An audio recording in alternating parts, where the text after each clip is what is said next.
Marxism is the topic my students struggle with the most. If you want to feel confident studying Marxism, you won't want to miss a second of this video.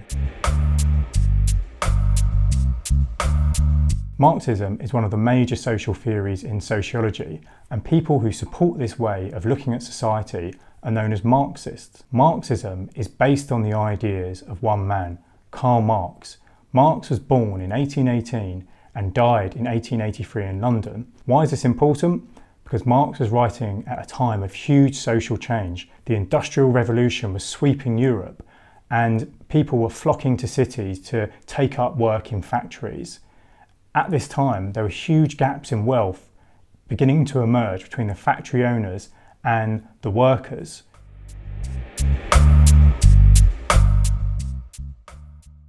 Marx argued society is characterised by conflict, and the conflict is between two groups. Firstly, the business owners, the most powerful group in society, and secondly, the workers. The reason there's a conflict between these two groups is they both want different things from work. The business owner wants to generate the highest profits possible. They want to earn as much money from owning their business, and the worker wants higher wages and better working conditions. These two goals are in conflict. If the business owner wants to generate profits and create higher levels of wealth, one way, of course, to do it, and probably the easiest way, is to push down the workers' wages. And that's what was happening in the Industrial Revolution.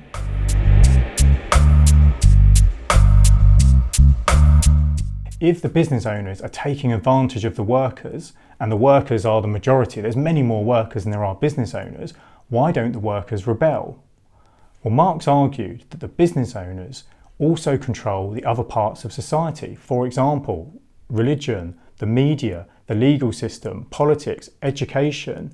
Through their control of the ways of creating wealth in society, they also control those other parts of society, and they use their control of those parts of society to ensure the ideas that people think about society are ideas that are going to support the system that's in place. It's going to keep the business owners in a wealthy, powerful position, and it will teach the majority of people that society is okay, that we don't need to question the system, that it's normal and natural for a few people to become very, very rich, whilst the majority of people can be living in poverty.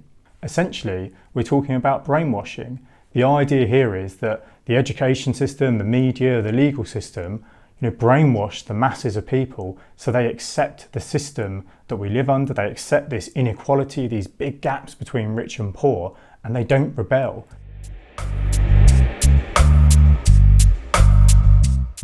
From a Marxist perspective, education is not about teaching people facts and figures and helping them understand the world. Education is about teaching people to be obedient workers. A lot of your day at school is following rules. You're told what to do by your teachers.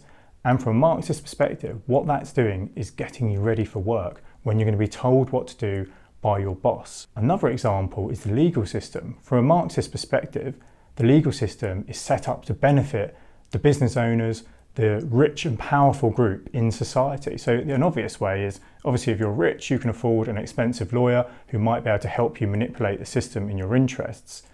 Another Marxist view of crime is the fact that the police are much more likely to target the crimes of poorer people, what we might call working class people.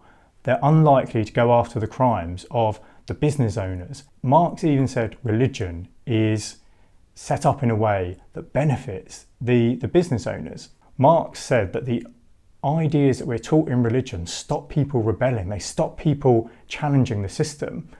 So for example, many religions will teach people that there's an afterlife, and if they're kind and generous, and then they've got a chance of going to heaven, for example.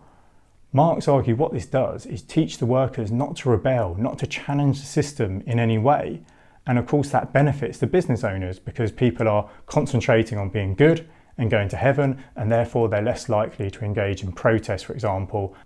Having observed all the ways in which the business owners control society and change people's ideas, Marx actually predicted a revolution would happen. He predicted the workers would become so frustrated with being taken advantage of, so frustrated with their working conditions, that they would rebel. There would be a revolution, and we'd move to a much more equal society, a completely equal society even.